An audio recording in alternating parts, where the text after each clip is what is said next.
But yeah, Gary Donegan starting from the best place. In pole position, we got 3, 4, 5 lights. Lights out, away we go. Gary gets away pretty well from the start. McCrew's going to try and chase him down, going down towards turn 1 as we got Mark making places on the inside, going down towards the first corner. McCrew draws alongside Gary very late on the brakes. Can he get it on stop? Maledictus and Mark side by side further back. McCrew is leading. McCrew gets himself to the front. We've got Yellows going through that turn 2. Who's off? I think, well, a couple of cars getting caught up, but nothing too major. Up at the front, McCrew. Matty G has gone, yeah, Matty G has dropped back, but it is McCrew who's able to quell that attack from Gary, who's looking behind. Mark just staying ahead of Jekyll further back in that midfield. Nico's losing places, he's dropped back behind Carmentalist, and now he's got Killer Blue up the back of there, the leading hard runner. As further back, Jekyll has had a look around the outside of Mark, doesn't come off, and now Dylan's looking to the outside into 9. It's a risky one that you don't want to be going for crazy moves on this first lap as the cars have that Contesino effect. Oh, it's a huge incident down at turn 10. Huge, and we've got several cars getting caught out. It looks like Nico's dropped back yet again. Maledictus losing a few places, and I definitely saw some debris flying up as Dylan has gone almost straight on at turn 12. Turn 11, sorry, losing heaps of positions down towards the back. A crazy first lap there, as it looks like Dan's just trying to pick his way through as he goes around the outside of Mr. Killer Blue. Gary up the road, he is reeling in, and the 31s on that lap, 31.9 fastest lap, now closing on McCrew, as further back Jekyll moves to the inside, but we'll focus on the leading battle, as Gary moves to the inside. McCrew looks for a switchback, further back, Carmentalist outside of Jekyll, gets it done before the corner. McCrew now trying to fight back on Gary, wheel to wheel towards 4, he's well past him, doesn't even need the DRS, and straight through he goes, but Jekyll is able to stay ahead of Carmentalist, and now Maledictus is looking for that move on the Sister Toro Rosso team, right around the outside, locks up, and he's going to run deep, and almost going to Callum side by side with him. Rick's gone through into P5, Maledictus holds on to P6, but he's taking a blow and a penalty for his troubles there for track limits.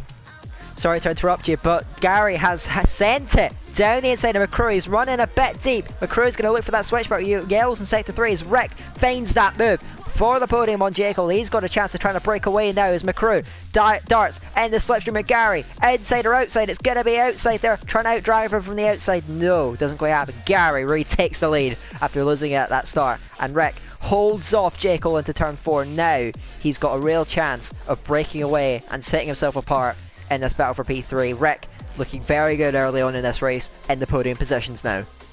Position to have better pace near the end of this race. Oh, his Boy has gone straight into the back of Morgan, and Gary has come out in this battle. He's got Andrew right next to him, so this is costing Gary a heap load of time. So we'll see if he's able to work his way past. Here comes Gary Donegan to the outside of Boy Road. I've been waiting to say that. Round the outside of turn 4. Better contact. Yes, he's able to get that done. Now he's got to get dispatch of Morgan, last season's runner-up. Morgan, never an easy driver to overtake, as McCrew now is in the back of this train. If he can time his overtakes to perfection, and if Gary gets stuck behind Morgan, this battle for the lead may not be over just yet. So Gary's got to be clinical here. He's got to try and get this done as quickly as he can. Oh, he's been touched there by Boyer. So yeah, I've seen Boyer. He's been getting into a few incidents in this race. I have noted that. Gary now has got to try and get this done, as it's a Boy Road wide coming out of 13. Gary to the outside of 14. Can he get that one done on Morgan? It's a tough one on the brakes. Has to back out. He's going to sacrifice that entry to get a good exit, and it's good racecraft from Gary. He drives his way through on Morgan, and Morgan actually does he have wing damage? It's hard to really say, as he tucks in behind the racing point. A lot of drivers from that midfield battle are in the pits now, as McCrew, he's not being clinical with that. He's now going to watch his rival drive off into the sunset, but he's able to pick his way past Andrew there as he gets caught up behind the Renault. So it's a good move from McCrew, but he's still got to make more ground now. Boy Road's just up, he's got to send it, and he does! Down the inside of turn 4, he gets that move done. Now he's got Morgan up ahead, but Gary beginning to gap. He's looking good to potentially take the win in this race. But yeah, pitted and has lost out. Now, Mark. Yeah, terrible exit for Carmentos coming off the last corner. Mark is up and alongside, and he's past there just about. Carmental's looking very quick in a straight line, maybe looking to try and counter him. He looks to the outside of turn 1, maybe banking on his exit out of turns 2 and 3 to grab that position back. Mark though gets a very nice run, and he looks to have secured that. He's got enough of a gap on Carmental's, I think, that he should be safe. Bad, just basically misses the breaking points side by side with Dan now. The gap's only, closed down with 1 second over 3 laps. As Cookie has a look to the inside of Dan, trying to force his way through. Dan gives him the space. Nico well off the track. Cookie has pulled off a very feisty move and got through. Nico as well past Dan. Dan will be very frustrated with that. Is he going to try and fight back on the racing point outside of turn 8? Nico tries to stick it on the brakes. They're wheel to wheel. Dan, if he can grab that exit. Nico squeezes him but gives him just enough respect. And he's going to hold that position. Dan losing places. He is going to be frustrated with that, having just got past Nico. Cookie. So Gary is coming to one of the guys on the first strategy, that being Super Gamer, and he has the DRS.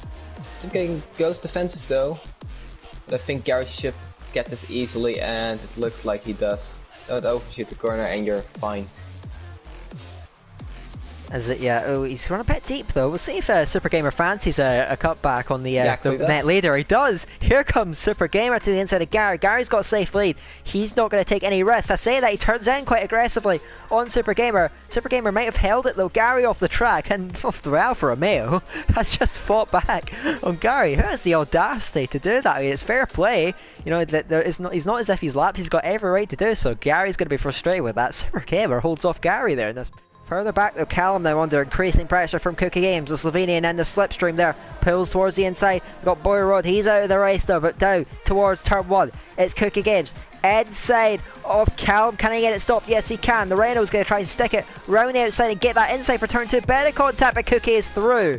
What a smart guy you are. Let's see how quickly he's able to get past that McLaren. Jekyll has made good progress towards this group up ahead, but now watch YY to the inside. These guys fought for a championship in season 1. Now they're fighting for 9th place on the roads in season 3. Watch YY though, it's not much of a contest. He's got much more grip. Carmentos now gets overtaken by Cookie going through turn 6, and Cookie now into P4. What a comeback it's been from Cookie Games. This Carmentalist is going to come under pressure from Callum. Callum to the inside, going in at turn 1. Does he get it done? Yes, he does. Now, YHYY closing in as Dan to the outside, and Nico gets squeezed a little bit onto the curb. He's out wide. Let's see if YHYY is able to take advantage. He gets a good exit, draws alongside the Mercedes, but doesn't commit to the move, which is fair enough, I suppose. Now, on the exit, does he go for it? Inside turn 8, yes he does, sends it, and Dan gives him the space and doesn't fight it too hard. There's place number 1. And I think the next straight might be the place where he moves. Actually, is he looking? Oh no, not again, not again.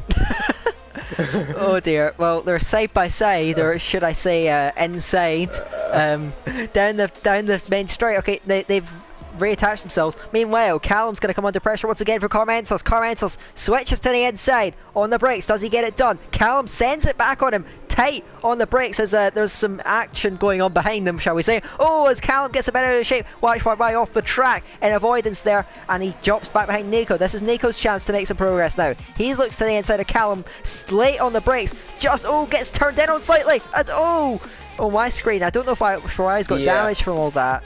Because, I think Callum tried to pinch him to the apex, and Nico has had a half spin. It's been a frustrating race for the former D3 driver, the Spaniard, on these against these old hard runners on those fresh softs. Of course, the pace will probably drop off as the stick goes on. Oh, he hits the back of him! He's got damage, YY, as he wasn't expecting the early braking from Carmentalist there. That difference in braking point of the soft of the old hards and the new softs has caught YY out. He still looks to try and get that overtake done on the inside of turn 1. Carmentos, is he going to stick it right? Oh, he gets tapped from Callum there, as well, he's managed to get his way through YY. Can he get it back there from being Dan lapped? Is looking close to Callum. Callum pulls defensively to the inside. Does Dan make it stick? Tries to. He's going for the switchback, or the better run out of turn 2, and maybe try something into turn 4. Here he has to run on comes. him. Does look like he has. Oh. It'll lock up. He does not make it stick just yet.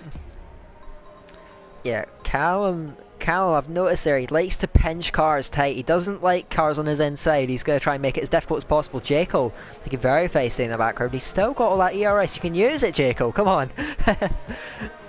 Just a few laps left to go now. But yeah, Dan, looking over the back of Callum, has lost that DRS and he's run wide going through turn 10. This could be curtains here, as they say.